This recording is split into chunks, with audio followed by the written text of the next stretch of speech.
काही व्यक्तिमत्व असतात ना, ते पदापेक्षा मोठे झालेले असतात. आता तुमच्यासोबत जे मंडळी राजकारणात होते, तुमचे सीनियर असतील, काही ज्युनियर असतील, आपले श्रीरंगाप्पा बारणे असतील, लक्ष्मणभाऊ जगताप असतील, हे तुमच्यासोबतची मंडळी आहे. ते खासदार झालेत, लक्ष्मणभाऊ आमदार झाले, आता दिवंगत लक्ष्मणभाऊ.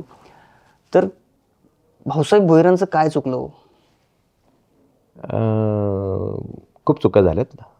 100% माझ्या चुका झाल्यात. कारण मी कधी कुणाला दोष देत नाही. ते खासदार झाले, ते आमदार झाले, त्यांच्या प्रारब्धामध्ये ते होतं.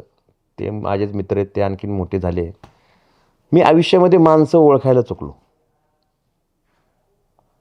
ती माझ्या आयुष्यातली सगळ्यात मोठी चूक. त्याचं प्रायचित्त मी भोगतोय. माणसं बाबा, म्हणजे मी कसं आहे, मैत्री म्हणलं ना की जीवाला जीव द्यायचा. तर आमच्या काळात चित्रपटच तसे लागलेले लहान वयात. शोले, दोस्ती, याराना. लहानपणी ते ओझं डोकर मैत्रीचं. पण नंतर पिक्चर आले दुश्मनी, यारी दुश्मनी, दुश्मनो का दुश्मन. परिवर्तन होत गेलं सगळ्या गोष्टीचं. मी ते माझ्या डोक्यात ते शोले ठेवूनच काम करू लागलो मी. ती माझं सगळ्या त्या दृष्टिकोनातून माझ्या वृत्तीचा मी घात केला स्वतः. कुणालाही दोष देत नाही मी, कुणालाही नावं ठेवत नाही. प्रत्येकाच्या प्रारब्धानुसार समय से पहिले भाग्य से अधिक आदमी को कुछ नहीं मिलता. पण तूच आहे तुझ्या जीवनाचा शिल्पकार. तुम्ही जर चुका केल्या तर त्याचं प्रायचित्त तुम्हालाच करावं लागणार आहे. मी ज्या चुका केल्या माणसं ओळखण्यात, त्याचं प्रायचित्त मी करतोय. त्यामुळे आता भविष्यामध्ये ह्या चुका होणार नाही. आता कळलं पाहिजे आपल्याला की आपण कुणाबरोबर मैत्री करतोय, हा प्रामाणिक आहे का, किंवा त्या वृत्तीचा आहे का, ते मला समजण्यासाठी खूप वेळ गेला माझा.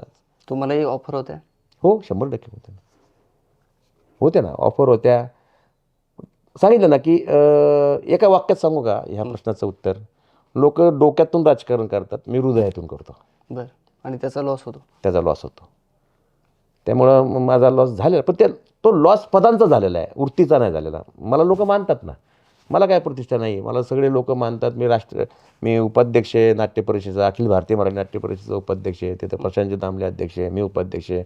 सगळे संमेलन आम्हाला निवडण्याचा अधिकार असतो, सन्मान असतो. शेवटी प्रतिष्ठा म्हणजे नेमकं तरी काय?